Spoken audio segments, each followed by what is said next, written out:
Nigeria and India sign agreements to strengthen bilateral cooperation. We can rekindle and reclassify our relationship with India. Governor Lucky Aiyedatiwa of APC emerges winner of the Ondo State governorship election. Aiyedatiwa Lucky son of APC, having satisfied the requirement of the law, is hereby declared the winner. Nigerian Air Force destroys bandit enclaves in Zamfara State.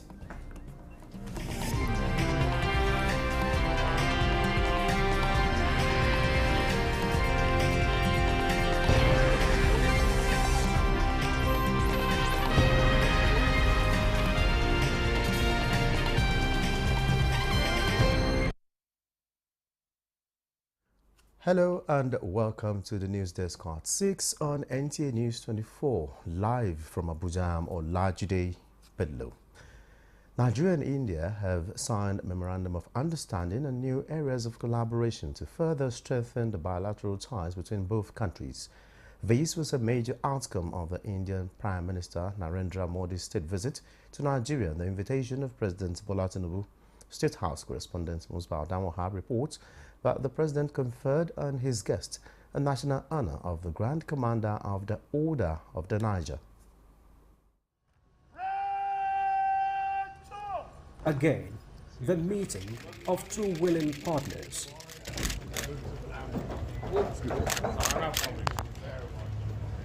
A partnership fast transforming from just bilateral relationship into a cordial friendship.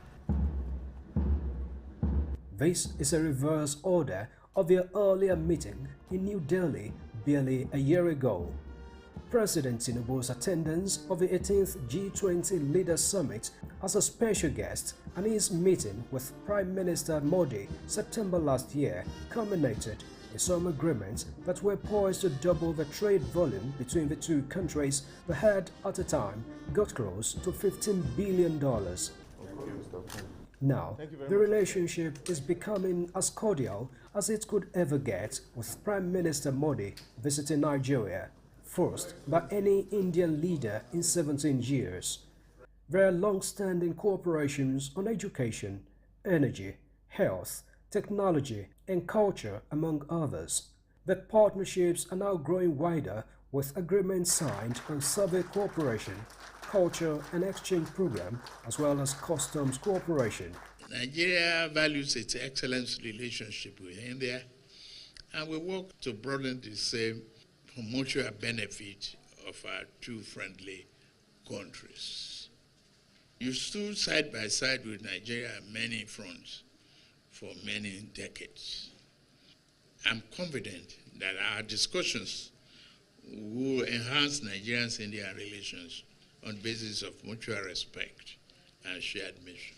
Today will add a new chapter in our relations, and together we will also continue to highlight at a global level the priorities of the Global South. And thanks to our joint efforts, we will achieve success as well in this. And not just as fair weather friends, both parties are also willing to face their challenges together. I'd like to express condolences for the loss of lives caused by the floods.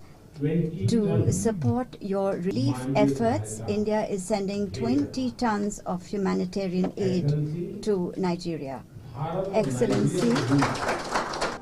The state visit dovetailed into a special launch where President Bola Tinubu decorated his guest with the second highest national honor in the land, Grand Commander of the Order of Niger, GCON. Again, it's ending in a warm handshake that will further shape the relations in years to come. From the State House, Musbah Wahab, Nta News. And President Bola Tinubu will leave Abuja for Rio de Janeiro, Brazil, this Sunday to attend the 19th meeting of the G20 Leaders Summit taking place in the South American country. The Nigerian leader's participation is at the instance of the Brazilian president and current president of the group, Luiz Inácio Lula da Silva. The summit, holding from Monday, November 18th to Tuesday, 19th, will bring together leaders from the world's top 20 economies, including the European Union and the African Union and multilateral financial institutions, among others. This year's meeting, under the theme Building a Just World and a Sustainable Planet, will see the participants discuss the fight against hunger and poverty, reform of the institution of global governance and sustainable development, and energy transition.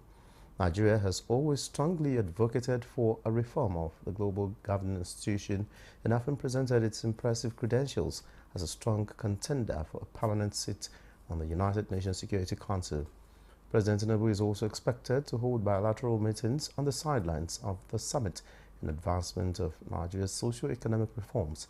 He will be accompanied by top government officials, including the Minister of Foreign Affairs, Ambassador Yusuf Tuga, Ministers of Livestock Development, Idi Mukhtar Maiha, Arts, Tourism, Culture and Creativity, Hannatu Musawa, Minister of State for Agriculture and Food Security, Aliyu Sabi Abdullahi, and the Director General of the National Intelligence Agency, Ambassador Mohammed Mohammed.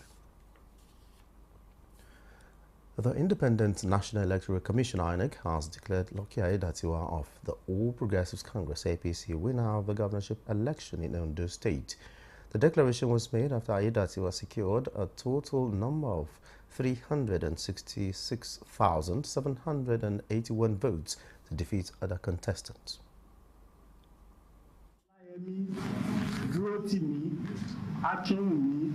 Hereby certify that I am the returning officer for the 2024 Ondo State governorship election held on the 16th day of November 2024.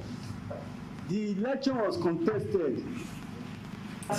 Aiyedatiwa Lucky Orimisan of APC, having satisfied the requirement of the law, is hereby declared the winner and is returned elected.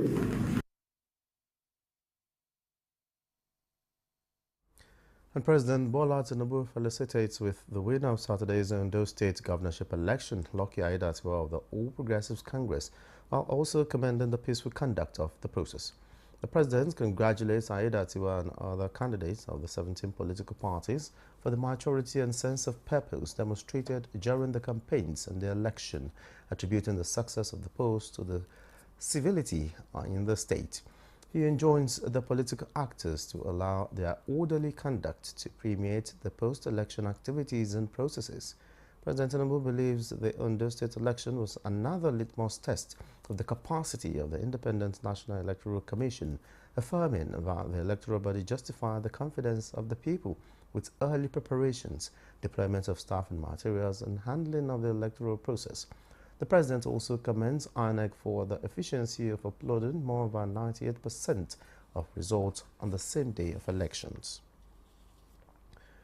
Meanwhile, former President Muhammadu Buhari has expressed happiness with the success of the All Progressives Congress (APC) in the governorship election in Ondo State, which returned Governor Lucky Aiyedatiwa with a landslide victory.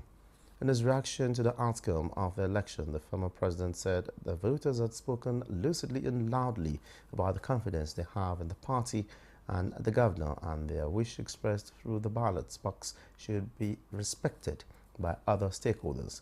The former president said while the election outcome has shown that democracy remains strong and cannot be easily overturned in a country as large and diverse as Nigeria, it is equally a challenge to the governor-elect to put in place policies that engender economic growth, tame high unemployment and inflation, and the pursuit of welfare programs to make life better for the people. The act of parenting must be intentional, and parents must seek God's guidance in raising children, as this will ultimately promote true value reorientation, mitigating social vices. Pastor Odunayo A missale of the Redeemed Christian Church of God, the Life Center Arena, Abuja, highlights these as church observed Family Weekend and Excellent Men's Fellowship Service. Olusheye Adiagbo reports. A family week in the Redeemed Christian Church of God, the Life Center Abuja, and the service is quite a frank talk. How to have an ideal family in the present time and age.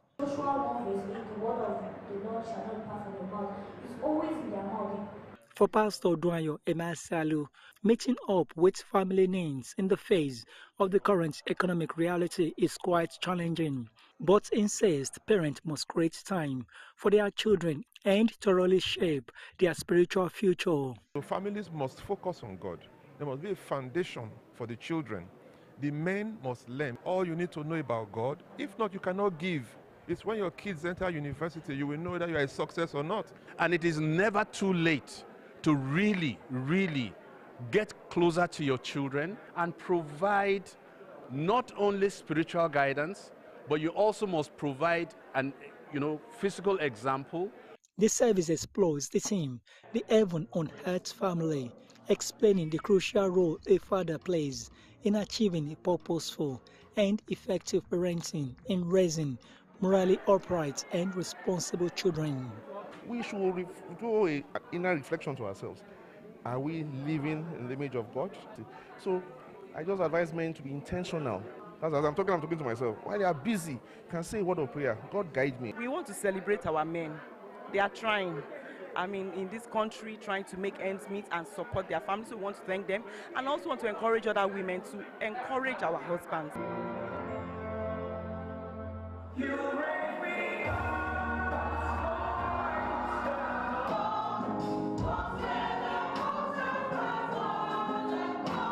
The Family Week is an annual tradition of the Redeemed Christian Church of God, and it's climaxed with a Thanksgiving service. In Abuja, Olusheye Adiagbo, Nta News.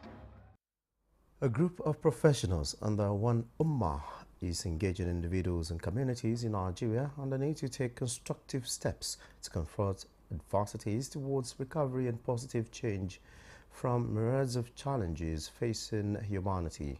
This is as the 2024 One Ummah Peace and Unity Convention opens in Abuja. Tokbe Alabi tells us more. The biggest trials the world is facing include poverty, climate change, food insecurity, and refugee rights, with growing concern about misinformation driven by the potential for artificial intelligence, AI, in the hands of bad actors who flood information systems with false narratives. In challenging times, whether personal, social, or global, resilience comes handy for survival and recovery, and faith-based communities are of strategic support, even in the darkest of times.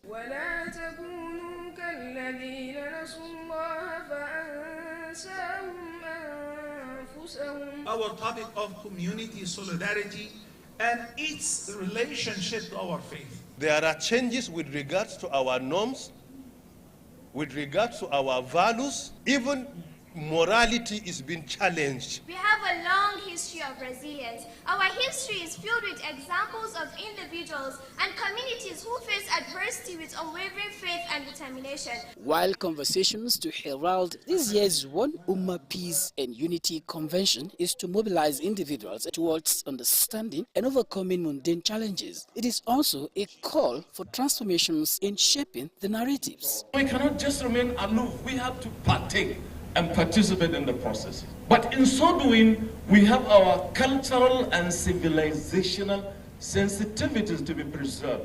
If we cannot change this situation, then we have to accept it. And if we can change it, then Bismillah, let's do something about it. Let us be resilient, let us be patient, and let us be rest assured that after every adversity, there will always come ease. The fact that they are focusing on wellness this year, it's timely.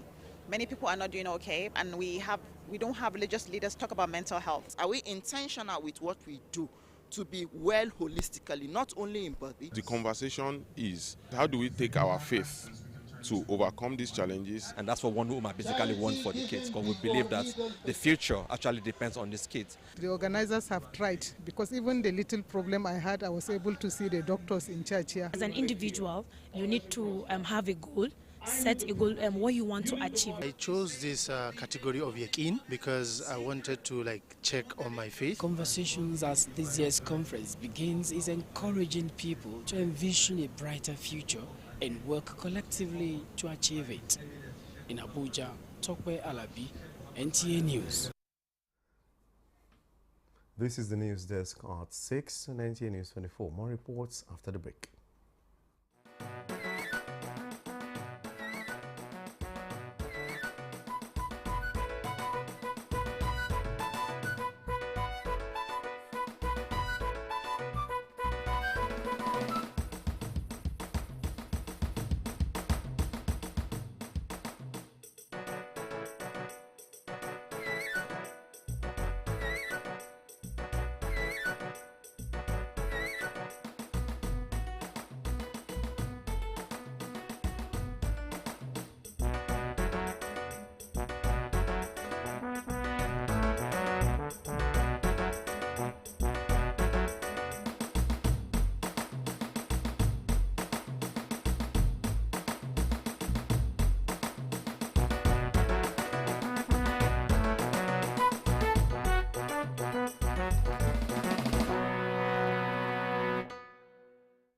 Thanks for being there. In line with global best practices in revenue and tax administration, Nasarawa State is raising the bar by automating its revenue collection process with the launch of automated USSD code for payment of taxes in the state. Aliu Tijani reports that Governor Abdullahi Sule during the launch expressed confidence in the system's capacity to block leakages. State Internal Revenue Service came up with the initiative to sustain its drive of ensuring the state meets to its revenue target.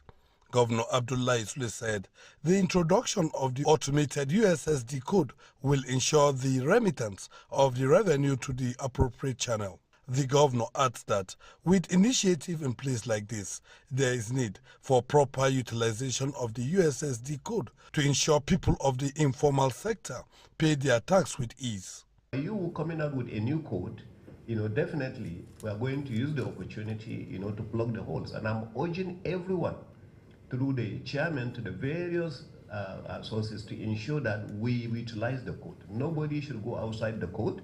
We must make sure that we utilize the code so that it will be for the benefit of every one of us.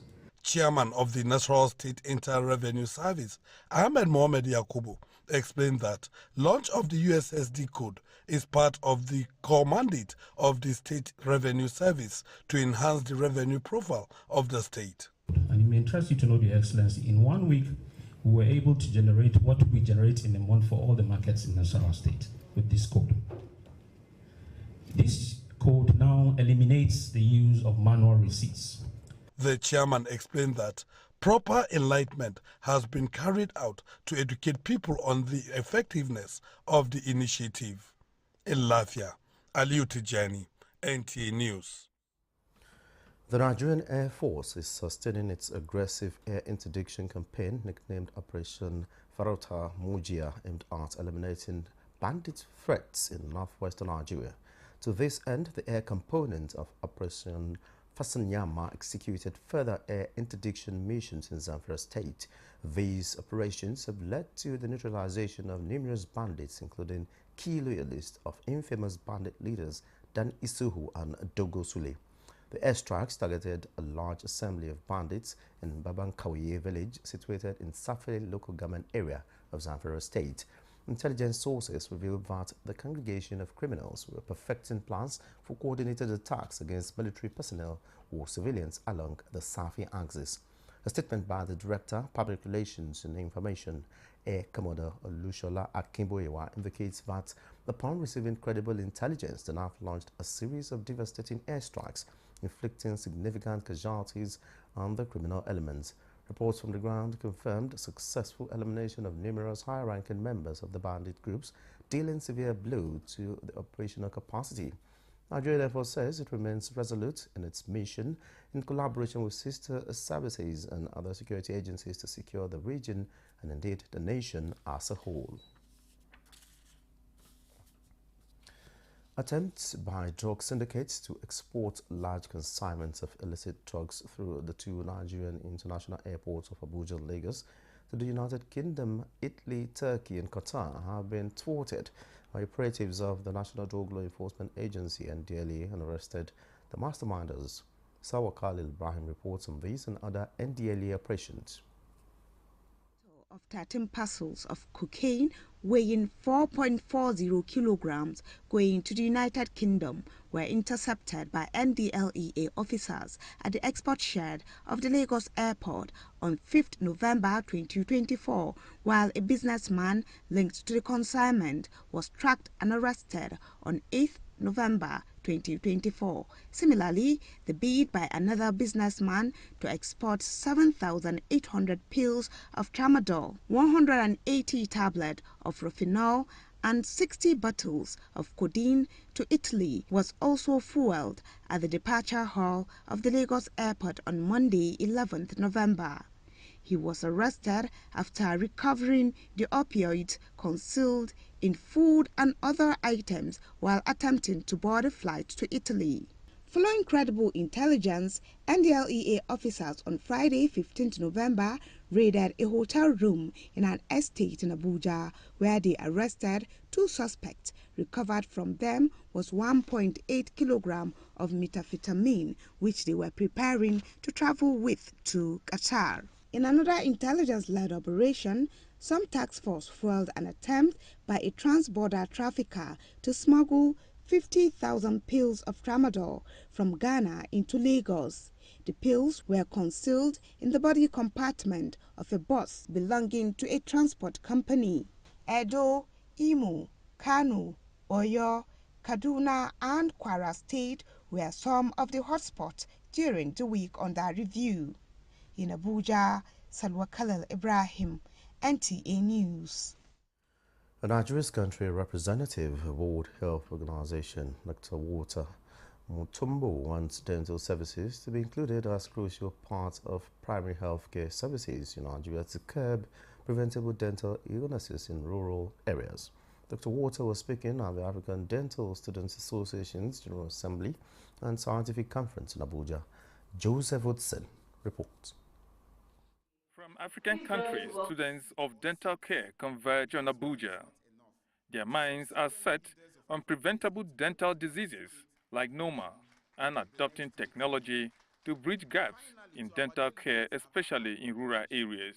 NOMA is an ulcer that happens in the mouth and eats up the face. Malnutrition, bad oral health, and all. Those are the causes of NOMA. We should take into consideration universal health coverage, interprofessional and transprofessional collaboration, tackling non-communicable diseases in order to increase African oral health equity and its integration into all health policies.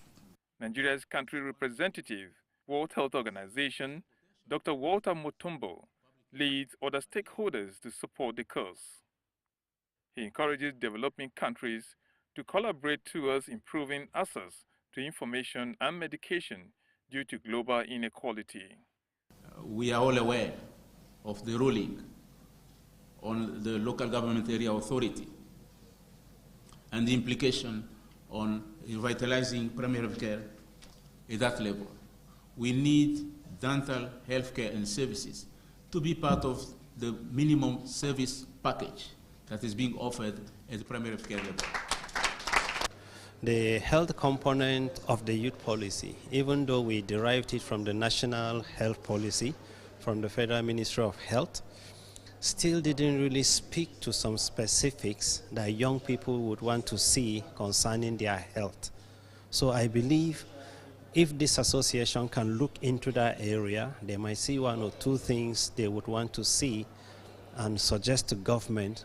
Nigeria has intensified efforts at achieving universal health coverage with the launching of a national emergency health program to take health care to hard-to-reach areas.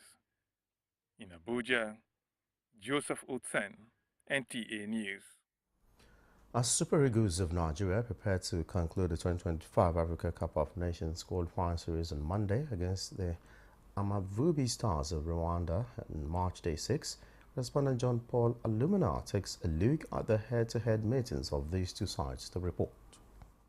Super Eagles of Nigeria will have a date with the Amavubi Stars of Rwanda in the match day 6 of the 2025 Africa Cup of Nations qualifier on Monday, the 18th November 2024. Going into the match on Monday, the Eagles have nothing to lose as they have already secured a place in Morocco even before their match day 5 encounter with Benin Republic after Libya shocked Rwanda in Kigali. Nigeria already have 11 points, and in the last 6 meetings of these two sides, the Super Eagles have upper hands with 2 wins, 3 draws, while Rwanda only recorded a win against the 3 times African champions. In their most recent match, being match day 4 of the same AFCON qualifier on September 10, 2024, the Super Eagles were unable to secure a win after a goalless draw.